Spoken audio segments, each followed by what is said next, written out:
안녕하세요. 우리 손재성 목사입니다. 새이름교회가 하반기에 성경대로 프로젝트 119 패스오버 이 또한 지나가리라 하면서 우리 성경도래 프로젝트의 말씀을 두 예언서 우리 이사야 그리고 에스겔 이 두 예언서를 가지고 선지서를 가지고 우리가 성경 필사와 또 성경 읽기 그리고 이 성경에 대해서 여러 이벤트들을 준비해서 오늘 우리 코로나 때문에 많이 힘겨워하는 개인적 신앙들을 그리고 하나님께로 더 가까이 가는 하늘 말씀 안에 거하는 이런 시간을 좀 갖고자 저희 교회가 이런 일들을 함께 동참하게 되었습니다.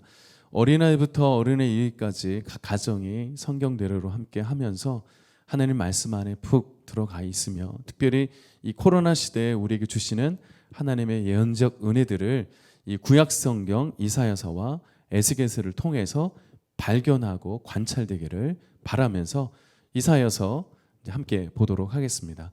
오늘은 이사야의 그 개관을 조금 얘기해 드리고요. 그 다음부터는 1장, 2장, 3장, 4장 이렇게 장수에 대한 결과적 이야기는 짧게 영상을 이제 준비해서 올려드릴 겁니다. 오늘은 이사야에 대한 전반적인 개괄적인 이야기를 같이 한 다음에 1장부터 이제 우리가 지금 현재 진행하고 있는 8장까지 제가 다음 주 수요일에도 영상을 올릴 텐데요. 다음 주 수요일 8장까지 우리 그 내용을 제가 간략하게 설명해 드리고 진행해 보도록 하겠습니다. 자, 이사야 계획은요. 이사야서는 심판에 관하여 그리고 구원에 관하여 함께 하고 있습니다. 그래서 이사야 1장 1절이 이사야 전체 배경을 말합니다. 이사야 1장 1절 유다 왕 우시아와 요담과 아하스와 히스기야 시대의 아모스의 아들 이사야가 유다와 예루살렘에 관하여 본 계시다 이렇게 나옵니다. 그래서 이 1절의 메시지가 전체 배경을 얘기하고 있습니다. 그래서 왕이 중심적으로 일어나는 그 시대에 이사야 선지자가 유다와 이스라엘, 유다와 예루살렘 이 두 지역의 두 나라에 대한 하나님께서 주신 계시에 대한 내용들을 써 내려가는 것이 이사야서다. 그래서 구성이 1장부터 39장, 40장부터 55장, 56장부터 마지막 66장까지 세 부류로 나오고 있는데요. 그래서 제1 이사야서, 제2 이사야서, 제3 이사야서를 이렇게 구분해서 대부분 우리 신학자들이 주석을 통해서 구분하고 있지만 우리는 그 내용은 알지 못할지라도 1장부터 39장은 이스라엘 백성들이 멸망하고 패망할 수밖에 없었던 죄의 부패와 불신앙에 대해서 아주 적나라하게 이사야 선지자가 구체적으로 표현하고 있습니다.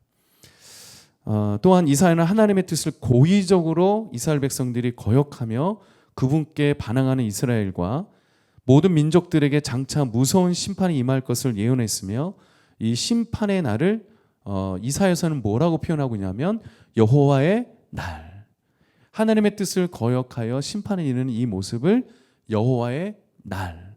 그래서 여호와의 날이란 이 내용이 이 문장이 1장부터 39장까지 계속 나오게 되어 있습니다. 1장부터 우시아의 왕부터 시작해서 39장 어느 왕까지 진행이 되냐면 히스기야 왕 그리고 바벨론 왕까지 진행이 됩니다.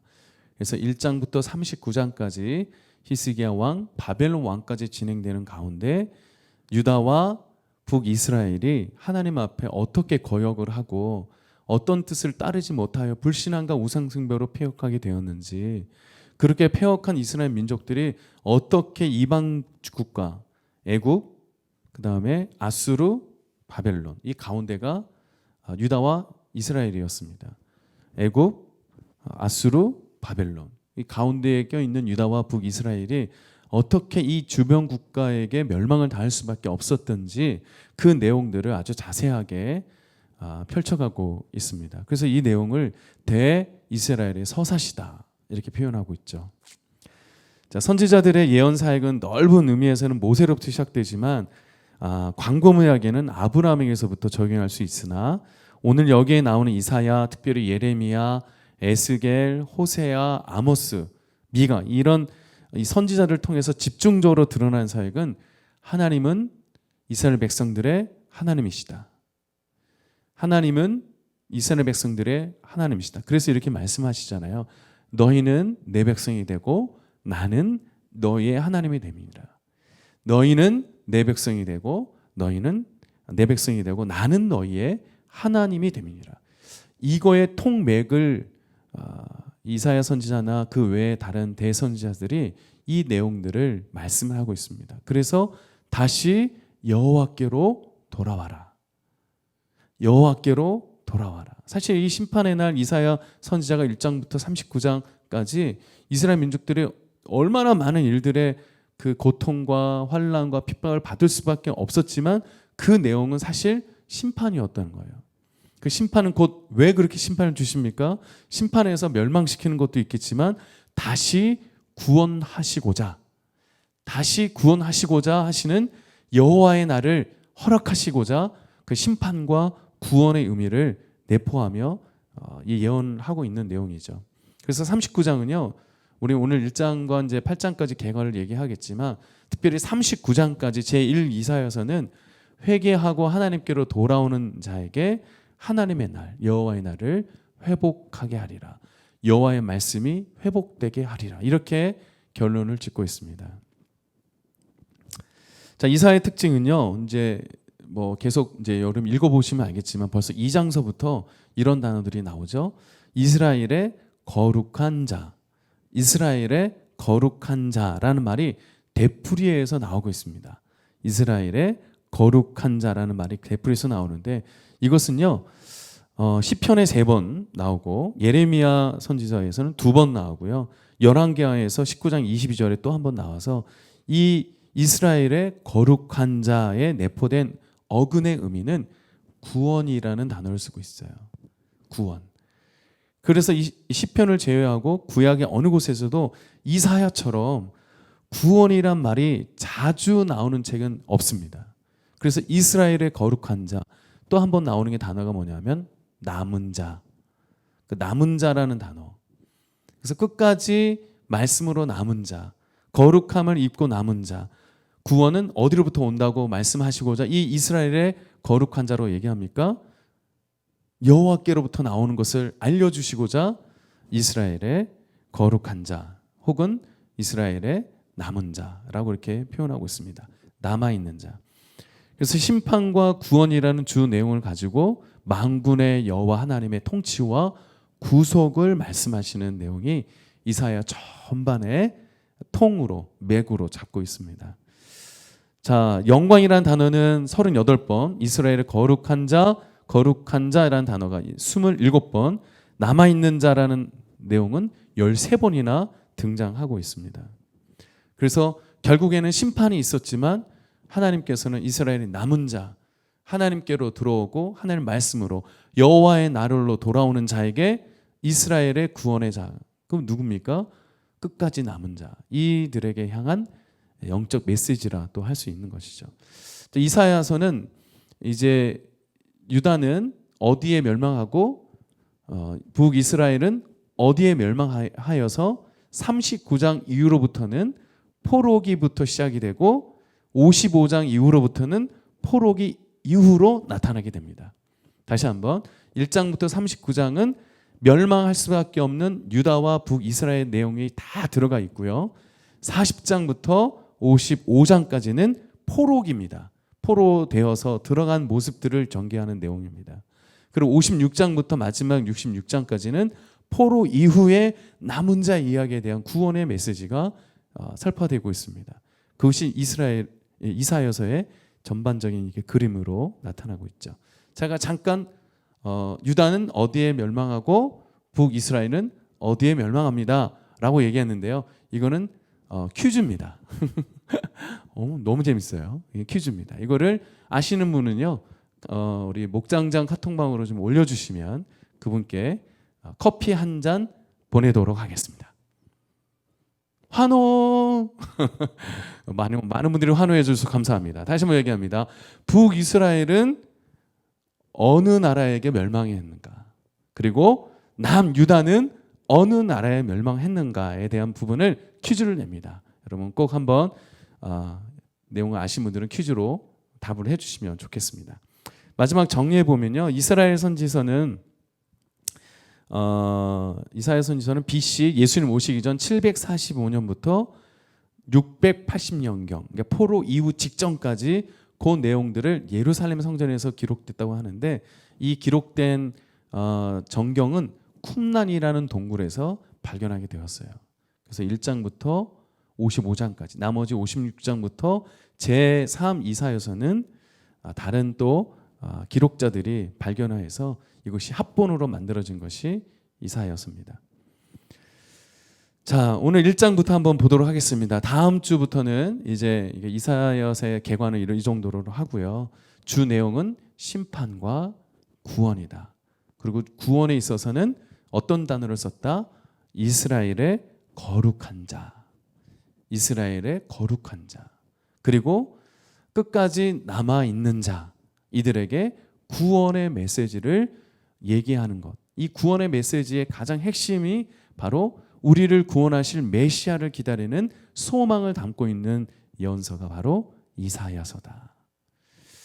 자, 오늘은 1장 4장까지의 기본 내용들을 한번 제가 읽어보면요, 여러분들은 지금 오늘 이제 듣게 되는 영상은 이제 2장까지 여러분 기록하고 쓰고 좀 읽고 계실 텐데요.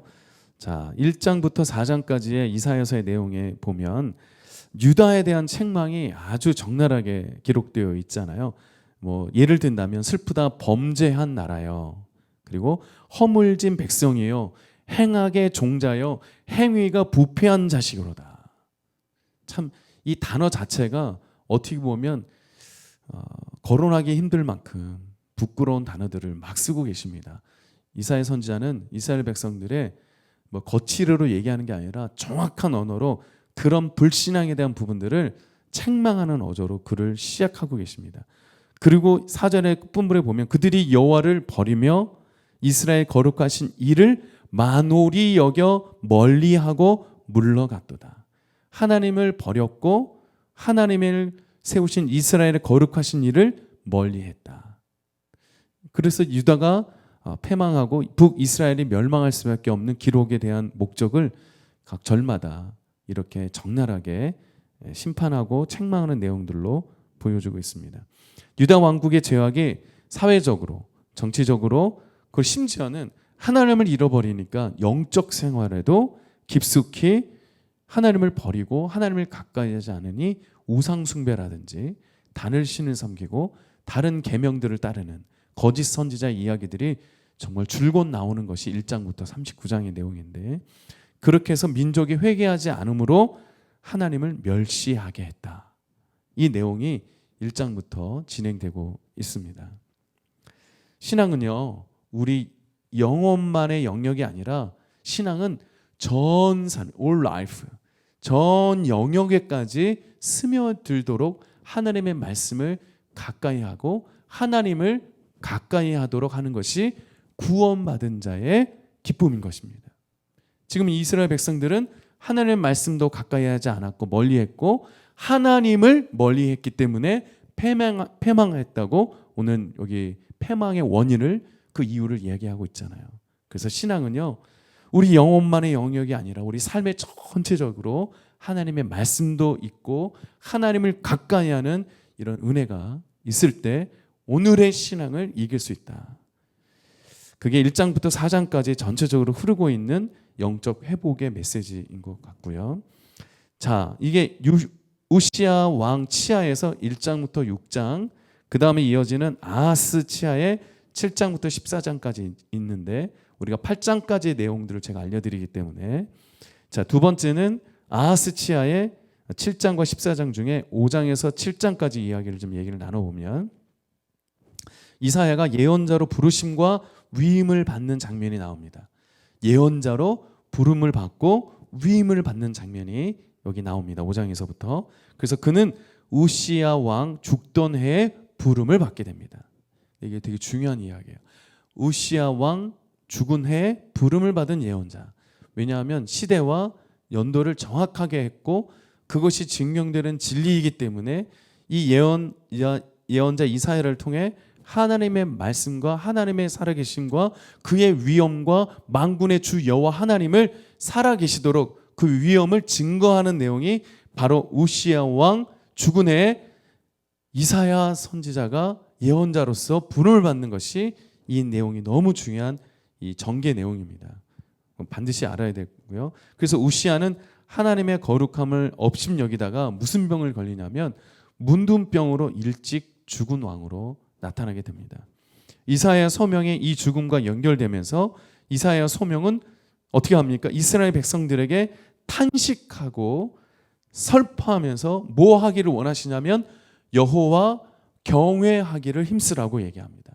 그래서 5장부터 7장까지 탄식하며 그의 이야기들을 여호와의 말씀으로 돌아오고 여호와께로 경외하는 삶을 탄식하며 그의 말을 표현하고 있습니다. 여호와를 경외하기를 선언하고 있는 거죠. 우리는 코로나로 인해서 오늘 쓰고 이사야 말씀을 읽을 때마다 우리 5장의 내용도 마찬가지겠지만 여기 저는 아직 5장까지는 이제 쓰지 않았고 4장까지 썼거든요. 근데 5장의 내용들을 보면요. 이로 말미암아 불꽃이 구루터기를 삼킨 같이 마른 풀이 불 속에 떨어진 같이 그들의 뿌리가 썩겠고 꽃이 티글처럼 날리리니 그들의 만군의 여호와 율법을 버리며 이스라엘의 거룩하신 이의 말씀을 멸시하였습니다. 이게 5장의 전반적인 내용이에요. 결국 무엇이 빠졌다고요? 하나님의 말씀과 하나님이 없는 삶이 되니 이들의 모습은 불꽃이 구루터기를 삼키고 마른 풀이 불 속에서 떨어진 같이 그들의 뿌리가 썩겠다. 이렇게 나오는 겁니다. 신앙의 뿌리가 썩어버리면 아무리 우리가 지금 현상에서 잘 될지라도 신앙의 뿌리가 썩어져 버리면요. 오늘 성경의 내용처럼 티끌처럼 날리게 될 것이다. 그 이사야 선지자가 그 표현이 상당히 적나라하게 심판과 구원에 대한 이 두 축에 대해서 하나님은 구원자이시다는 것을 확실히 가르쳐 주고자 심판의 이야기도 정확하게 가르쳐 주고 있는 것입니다. 이왕이면 여러분들 성경 읽을 때마다 심판의 내용은 곧 구원의 메시지라는 것을 아시고 구원의 하나님, 우리를 건지시는 하나님, 이스라엘 거룩한 자 하나님이심 그리고 주 만군의 여호와 하나님이심을 의지하고 신뢰하고 바라보는 신앙의 그 모습으로 뿌리를 깊게 내리는 그런 신앙이 되었으면 좋겠어요. 마지막 8장은요. 자, 이제 곧 이스라엘에게 어느 지방 민족이 이방 민족 지방이 나옵니다. 이방 민족이 멸망시키러 오고 있습니다. 그때 이사야 선지자는 오직 하나님만을 경외하고 그 명령을 따르라고 예언을 하고 있습니다. 그때 나오는 여기 말씀에 8장에 만군의 여호와 그를 너희가 거룩하다 하고 그런 너희로 두려워하며 놀랄 자를 삼으라. 그가 거룩한 피할 곳이 되시리라. 그러나 이스라엘의 두 주변은 거치는 돌, 걸리는 반석이 되실 것이며 예루살렘 거민에게는 함정과 올무가 되시리니 많은 사람들이 그로 인하여 거칠 것이며 넘어질 것이며 부러질 것이며 걸릴 것이며 잡힐 것이니라. 결국 누구를 얘기하면 이방 민족의 한 민족을 얘기하고 있습니다. 결국 무엇입니까? 나라와 민족과 역사를 주관하시는 자는 오직 하나님이시다. 나라와 민족과 역사를 주관하시는 이는 오직 하나님이시다. 그래서 거치는 돌, 그 다음에 걸리는 반석이라는 얘기를 하고 이 두 지역이 나오잖아요. 그 지역, 이 북이스라엘과 남유다를 멸망시키는 두 지역, 제가 말씀을 드렸어요. 애굽, 그 다음에 어디 이렇게 얘기해 드렸어요. 퀴즈니까 말하면 안 돼서. 그래서 이 내용들을 정리하시면 되겠습니다. 8장까지 내용을 했는데요. 자, 하나님은 한 민족을 세우시고 그 민족을 나라로 만들어 주셔서 역사를 주관하시는 하나님의 은혜를 경외하고 바라보는 자에게 이스라엘의 거룩한 자, 심지어는 마지막까지 끝까지 남아있는 자라고 표현하여 심판이 있지만 구원을 약속하시는 하나님이심을 강조하고 예언하는 서가 이사야서입니다. 1장부터 8장까지 저 여러분들의 이 신앙이 근간이 되어서 여러분 단단히 세워지는 말씀의 성경 필사뿐만 아니라 성경 읽기가 되기를 간절히 바랍니다. 자, 다음 주에 9장부터 또 13장까지 이야기들을 나눠보도록 하겠습니다. 새 이름교회 성도 여러분, 성경대로 필사 이 또한 지나가리라. 화이팅!